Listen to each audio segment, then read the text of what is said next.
economic fear across Wall Street. Right under that, next headline, NASDAQ 100 sheds $1.1 trillion in value. Right under that, next headline, stocks fall most this year with recession warnings blaring. Right under that, next headline, Tesla tumbles most since 2020. Next headline over, billionaires at Trump's swearing in have since lost $209 billion. Quote, the start of Trump's second term has delivered a stunning reversal for many of the billionaires who were seated behind Trump in the Capitol Rotunda while he was being sworn in. That was the front page at Bloomberg News today. Banner headline at NBC News this afternoon, quote, markets suffer brutal sell-offs as recession fears grow. This was the banner at USA Today. Quote, stocks plunge amid recession fears. Here was CNBC. Dow tumbles nearly 900 points. NASDAQ suffers worst day since 2022 as recession fears erupt. Tesla shares plunge 15%. That's in a day, suffering steepest drop in 5 years. Musk says he is running his businesses, quote, with great difficulty as shares tank. And it just keeps going. I mean, how specific do you want to get? Tariffs are lose-lose for U.S. jobs and industry, economist says. BlackRock executive says Trump deportations will have severe impact on agriculture and construction. FinTech, meaning financial technology stocks, plummet as Wall Street worries about consumer spending. And even this one, industry-specific, another industry-specific one. Delta Airlines slashes earnings outlook, citing weaker U.S. demand. Why is Delta citing weaker U.S. demand for air travel? It's because, quote, demand in the domestic market for air travel slumped in February after a series of aviation industry accidents, winter storms, and reduced government travel. Just on that one piece of it, whether or not Americans are interested in flying anywhere these days, after yet another plane crash this weekend, this time in Lancaster, Pennsylvania. The Atlantic magazine is now reporting on how things are going at the FAA under Donald Trump and his top campaign donor, Elon Musk, who owns both Twitter and also SpaceX, the troubled space company, with its subsidiary Starlink, the satellite internet company. The Atlantic reports, quote, last week disruptions occurred at airports from Florida to Pennsylvania because of the explosion of the SpaceX Starship on its latest test flight, which rained down debris and snarled air traffic. When these disturbances occur, sometimes suddenly, it falls to aeronautical information specialists to update charts and maps and flight procedures that each day guide more than 45,000 flights and 2.9 million passengers across America's more than 29 million square miles of airspace. Quote, Trump's drive to downsize the federal government, as directed by Elon Musk's Doge initiative, is drastically reducing the number of aeronautical information specialists and other workers in critical safety roles at the FAA. Interviews and internal FAA records show that as many as 12% of the nation's aeronautical information specialists have now been fired or have exited the agency. 12% of everybody who has that job in America is gone since Trump took over. Aeronautical information specialists, the people who reroute planes when bad stuff happens. This, of course, comes after the New York Times reported on a confrontation a few days ago at the White House between Musk and the Fox Business Channel host, who Donald Trump saw fit to install as our nation's transportation secretary. Quote, Mr. Duffy said, the young staff of Mr. Musk's team was trying to lay off air traffic controllers. Quote, what am I supposed to do? Mr. Duffy said, I have multiple plane crashes to deal with now, and your people want me to fire air traffic controllers? And stick a pin in that for a second. We'll come back to the president's top donor and what he's doing to American air travel in just a moment, and how we ought to be thinking about that given what's going on in the news right now. But as the markets crash today, and as Wall Street and the business sector and economists broadly start to righteously freak out about what the American people have wrought by reinstalling Donald Trump in the White House, have a look at this from this weekend. This was another weekend in which we saw people protesting all over the country at Elon Musk's car company, at Tesla dealerships everywhere. Protests this weekend at the Tesla dealership in Pasadena, California, which is Southern California, also Palo Alto up in Northern California, in Decatur, Georgia, in Vancouver, Washington, in Boston at the big Tesla dealership there, in Chicago at the Tesla dealership on the Gold Coast there, in Manhattan at the Tesla dealership. There was another big protest this weekend at which people did civil disobedience and got arrested. I think this is the second, if not the third time, that people have actually done civil disobedience and had to be dragged out of that Tesla showroom in New York City. This was a big weekend of protests. Women's Day this weekend brought out a lot of anti-Trump, anti-Elon Musk protesters, plus people standing up for abortion rights and for immigrants' rights. We saw big women's marches this weekend in Atlanta and in places as far-flung as Lexington, Kentucky, and Pittsburgh, Kansas, and Indianapolis. In New York City, there was a big march. In Los Angeles, they had a really big women's march. There were protests and big marches in Boston and in Sacramento and in Portland, Oregon, and at the state capitol in St. Paul, Minnesota. People demonstrated peacefully in Cincinnati this weekend, targeting Vice President J.D. Vance while he was out with his young daughter. His interactions with those protesters apparently made him very, very, very angry. Saturday saw a big protest in Bethesda, Maryland, to defend the NIH protest. Look at the size of this. In Bethesda this weekend, lots of people turned out for that. Saturday night in Washington, D.C., there was a nighttime march for drag where they marched to the Kennedy Center to protest Trump's recent personal takeover of the Kennedy Center and his executive orders attacking transgender people in every conceivable way. Saturday in Milwaukee, Wisconsin, there was a daytime protest to defend veterans, a protest in Milwaukee against the massive cuts that Trump has slated for the VA. New York Times reporting this weekend that Trump's huge VA cuts have already cut off midstream clinical trials for veterans with advanced cancer. These are clinical trials for veterans who effectively don't have any other treatment options left, and they are facing death.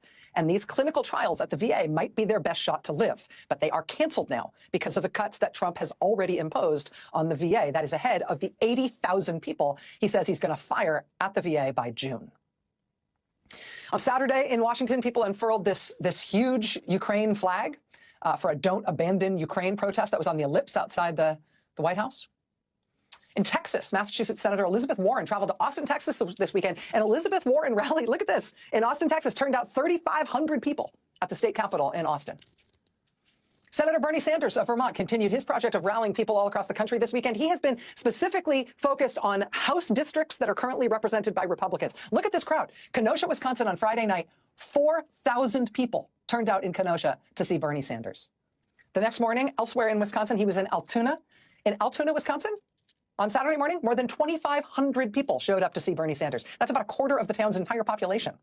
Then on Sunday, Senator Sanders went to suburban Detroit, Michigan, where he spoke to 9,000 people. More than 9,000 people turned out in Michigan to see Bernie Sanders.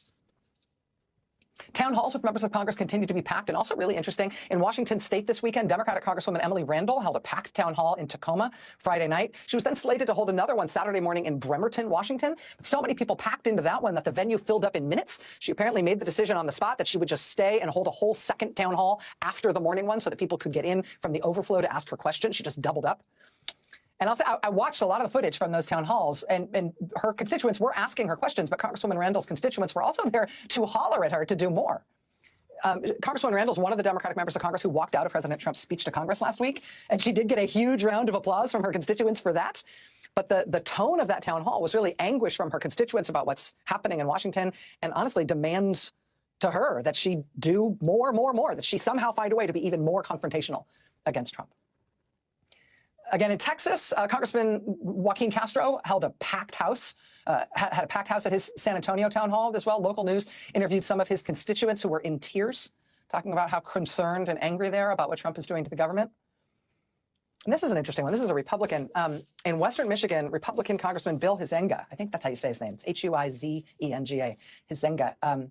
He held a teletown hall this weekend with his constituents. He actually told his constituents on the call that he didn't want to do an in-person town hall because he thought people would be disruptive if he showed up in person. So he just did it by phone. Even still, even though it was just on the phone, that still led to his local ABC affiliate in Western Michigan, getting him on the record and on tape from that teletown hall with this. Take a listen to what one person asked and how he, in part, responded. I've got a lot of angst, and hopefully I'm hoping the Congress will stand up and say, yes, you are allowed to do this, Mr. President. No, Mr. President, this has to go through Congress. Is that something that Congress is willing to do? I will fully admit, I think Elon Musk has tweeted first and thought second sometimes, and he has plunged ahead without necessarily knowing and understanding what he legally has to do or what he is going to be doing. Republican Congressman Bill Huizenga from Michigan, afraid to meet his constituents in person, but telling them in a telephone town hall, Elon Musk has tweeted first and thought second. He has plunged ahead without knowing and understanding what he legally has to do or what he is going to be doing. The actions of Donald Trump and Elon Musk are indefensible, according to Republican members of Congress. And they do not want to have to admit that on camera in front of their constituents, let alone face them eyeball to eyeball. But doing a teletown hall still gets you on tape, even when you're just there on the phone. In Kansas this weekend, Republican Congressman Ron Estes thought that he figured out how to fix this problem. This is fantastic. Congressman Estes called for a rally. He called for a big pro-Trump rally and protest event in his district. And it was to be sponsored by a right-wing group called Americans for Prosperity. So this event, it was Saturday in Wichita, Kansas, again, called by the congressman telling his constituents to show up to protest for Donald Trump. And the event was drowned out by a much larger group of anti-Trump protesters who showed up to protest against Donald Trump and also against their Congressman Ron Estes. If you look at any of the signs, you'll see something, everything from protect DEI to protect women to help Ukraine. It's just a little bit of everything all at once. Defend Democracy organizers use the rally as a lightning rod, aiming to express their opposition to state leaders on a variety of topics. The DEI, USAID, the firing of so many people for no reason, the park rangers. Arguing that the job cuts by President Donald Trump and Elon Musk's Department of Government Efficiency are only hurting Kansans. Again, that was supposed to be the pro-Trump event. Dang nabbit! Republican Congressman Ron Estes of Kansas trying to get people to rally for Trump, trying to get some good press for the Republicans and Trump, but then the number of people who turned out in Kansas to protest against him and against Trump just totally dwarfs what he was trying to do. Let me just show you like one more little 10-second blip of this. This is the very end of that local news package on KSN in Kansas. Now, Congressman Estes, how'd it go trying to get some good press for your pro-Trump event that was totally swamped by anti-Trump protesters? How did it go? We intended to speak to Ron Estes, but he left the rally before addressing the media present. Here for you, Peyton Steiner, KSN News 3.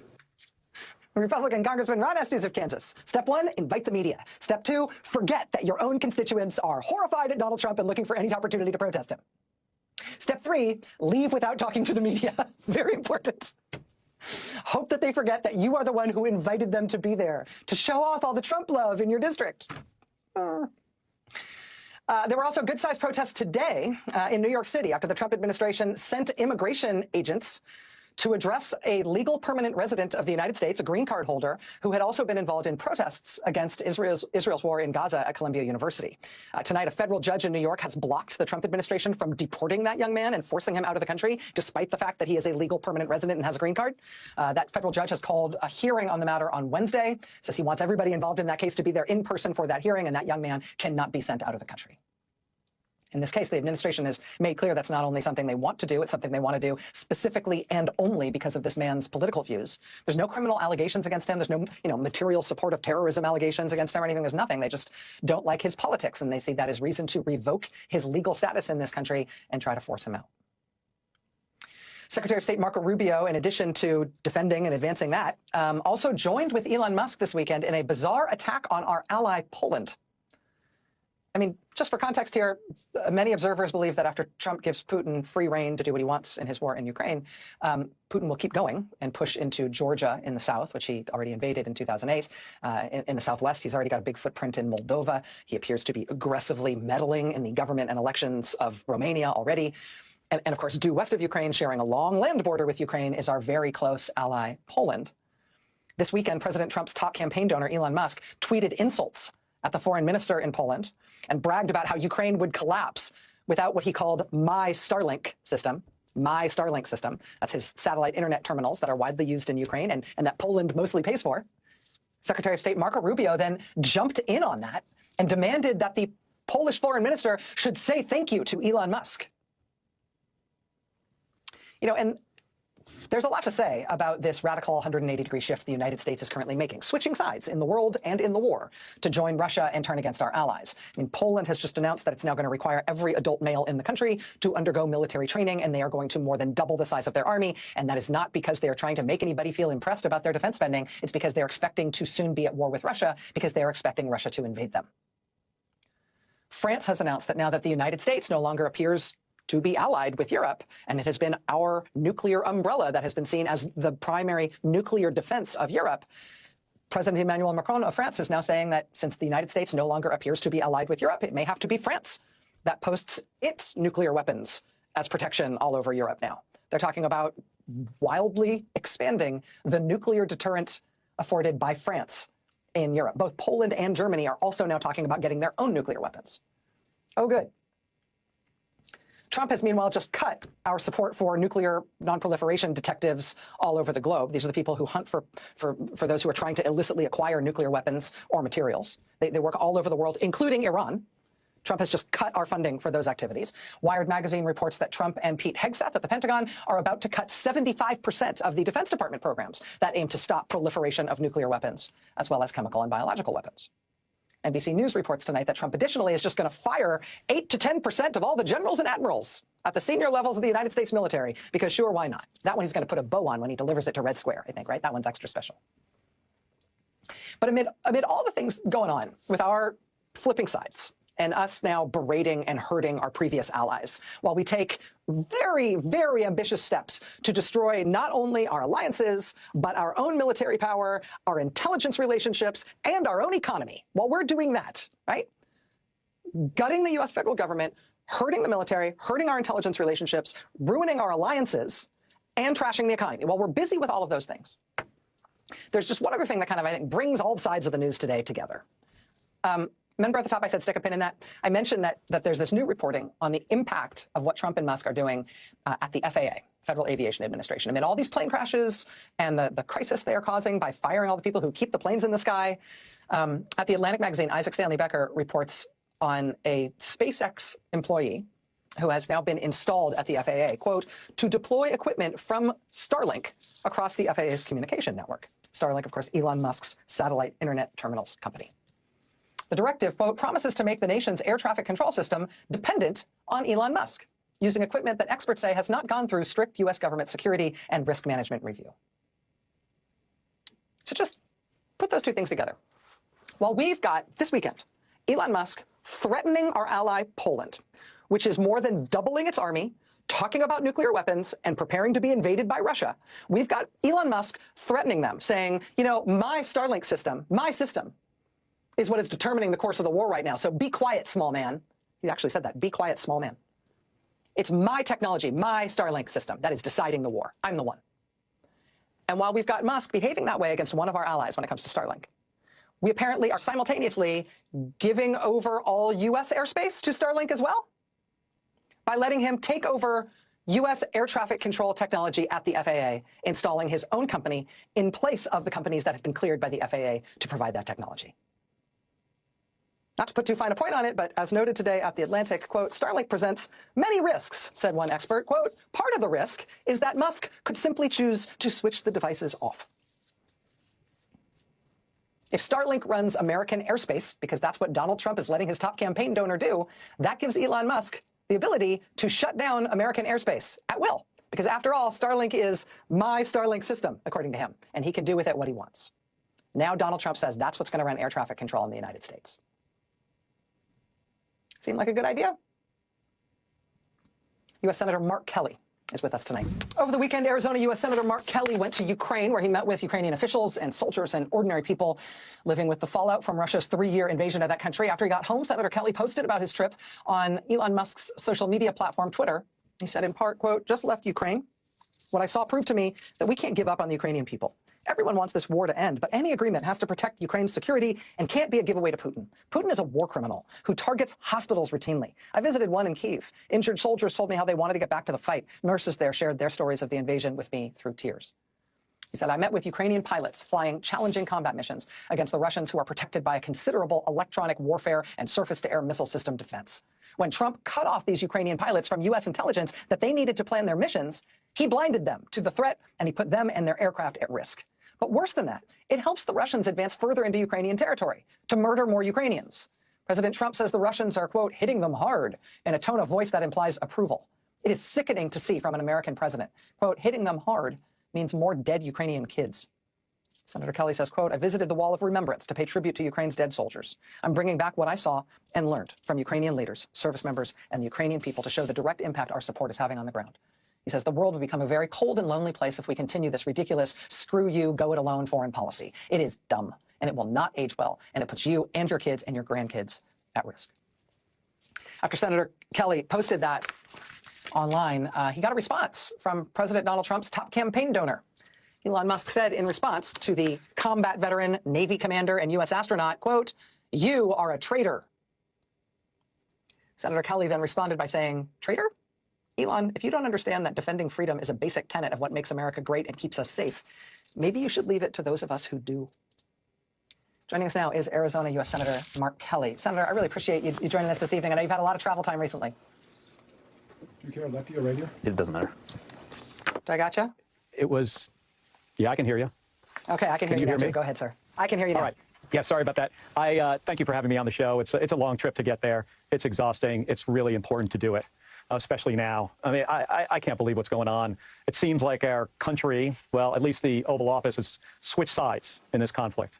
And to meet with the Ukrainian people, you showed the two nurses on the screen there, Tatiana and Irina were their names, and their story is just heartbreaking. It is so sad. You didn't share the part. I think it's important to hear what they experienced. They watched children that they knew being raped by Russian soldiers in front of their parents, and then those kids murdered by those Russian soldiers in front of their parents. It was heartbreaking. It is horrendous. It'll never be forgiven. Those soldiers were sent there by Vladimir Putin to destroy this country. Putin is an existential threat to Ukraine, to Europe. Ultimately, those women come to work every single day and try to take care of these veterans.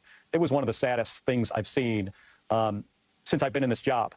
And just to think right now where we are, they're going into this negotiation in Saudi Arabia. I hope it goes well. Nobody wants this to end, as much as the Ukrainian people. But Rachel, this has to end in a way where Ukraine has dignity and has their territory back, in a way where they're stronger. And what Donald Trump has done, I mean, he has really set up these negotiations in a way that not only make us look weak, but they put Ukraine in a really horrible position.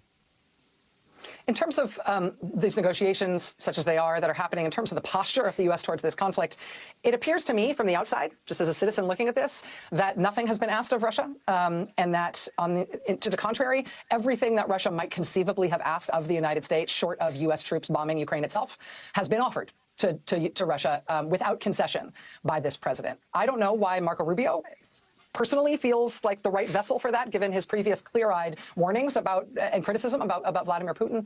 Do you feel like there's anything the United States could do, if it had its wits about it, to try to change some of the way that Trump is interacting already with Russia and Ukraine in a way to make it more likely that Ukraine loses this war? Well, I can tell you what we shouldn't have done. Right at the beginning here of this negotiation, Donald Trump decides to give up Ukrainian territory, say that's not an option, they're not going to get everything back, and to say they'll never be a member of NATO. That's not the way you go into a negotiation. And Secretary Rubio said something similar here on his way to Saudi Arabia. You always want to negotiate from a position of strength. They're not doing that. You're right, they have not asked anything of the Russians. And Putin is a criminal. He respects, if anything, he respects strength. But keep in mind, Rachel, he wants to undermine Western civilization. He wants to undermine our country. He wants to take back territory. He's talked about that. He wants Ukraine back. Then he's going to go to the Baltics. He's going to go to Poland. And then we have to come to their defense. What I'm trying to do here is making the American people aware that what this administration is doing right now, they are making serious mistakes. We've got to go into a negotiation strong. Donald Trump thinks, he looks, strong, but he's really being a bully. And he's, at least for the Russians, he's making us look weak.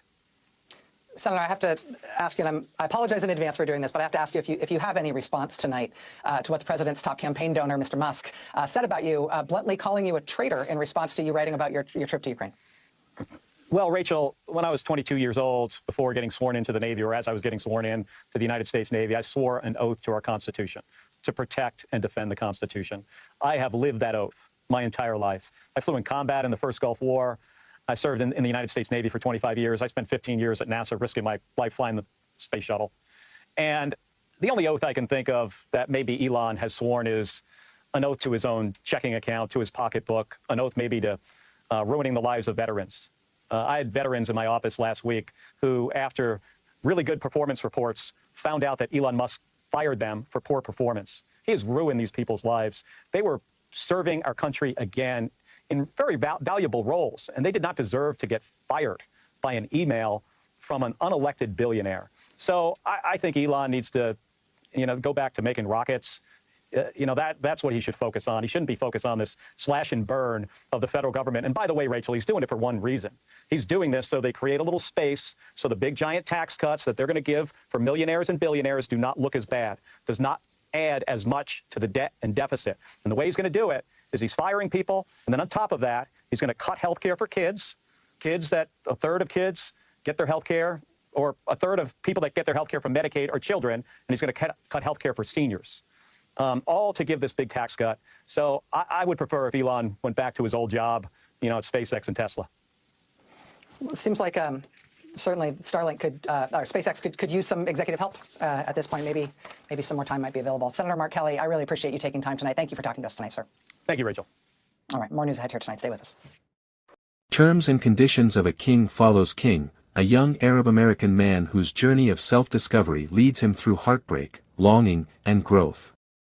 After ending a promising but unsustainable relationship with Thomas, a man of status and high expectations, King finds himself grappling with loneliness and yearning for connection. His encounter with Malcolm, a charming but emotionally unavailable man, reveals the pitfalls of settling for less than what he deserves. Through it all, King's dreams, his growing independence, and his candid conversations with his confidant, Princess Ariel, guide him toward a powerful realization: self-worth cannot be compromised.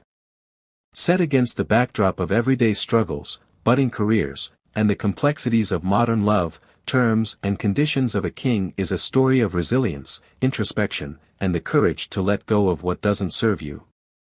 Ariel Williams weaves a tender and transformative narrative about learning to value oneself, even in moments of uncertainty, and believing in a future where true love and fulfillment are possible.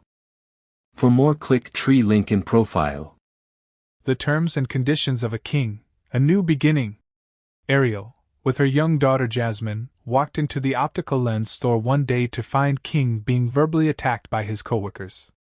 Witnessing this harsh treatment, Ariel immediately felt a deep sense of sympathy and concern for King.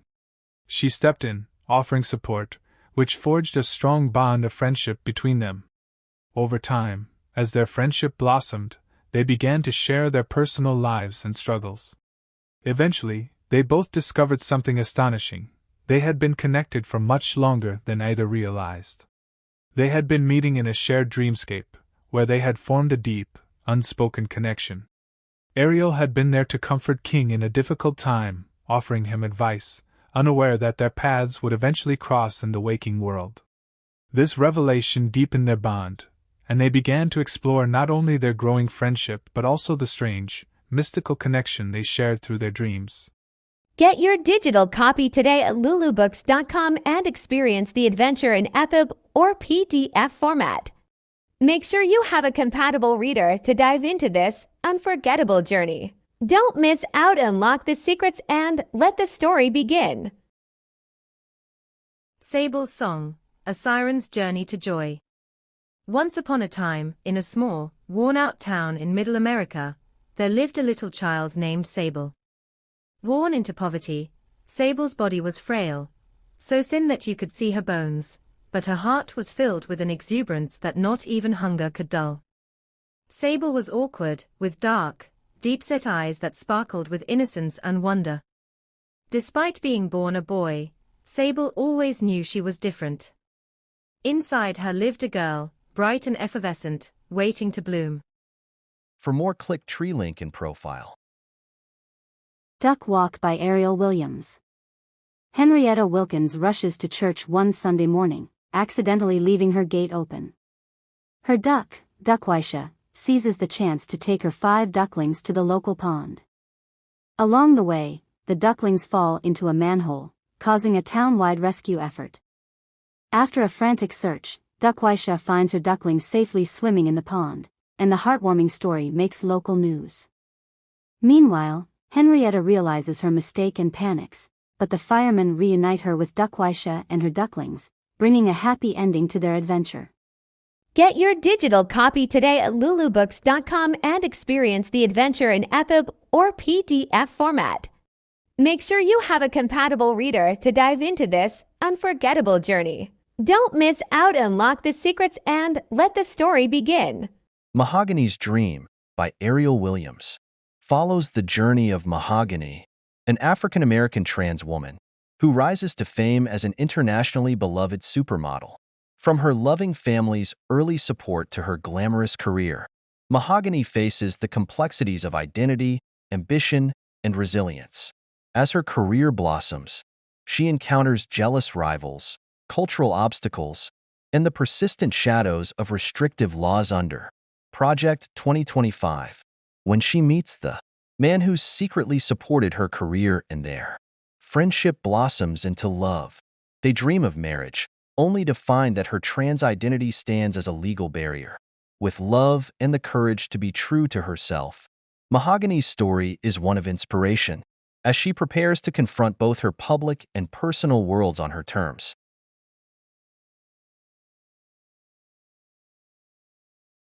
Mahogany's dream. The runaway bride follows Mahogany, a resilient, ambitious African-American model who has overcome immense obstacles, including a tumultuous encounter with her former roommate Mariska, as she plans her wedding in LA's Vegas with her fiancé, Gabriel Langston. Old rivalries and unresolved tensions resurface, throwing her life into chaos. Seeking solace in Boulder City, Mahogany finds unexpected support from Rosa, a maid who recognizes her pain. Together, they navigate complex emotions, setting Mahogany on a path to reclaim her identity, love, and dreams in a world rife with challenges. Get your copy today. Click Linktree in profile.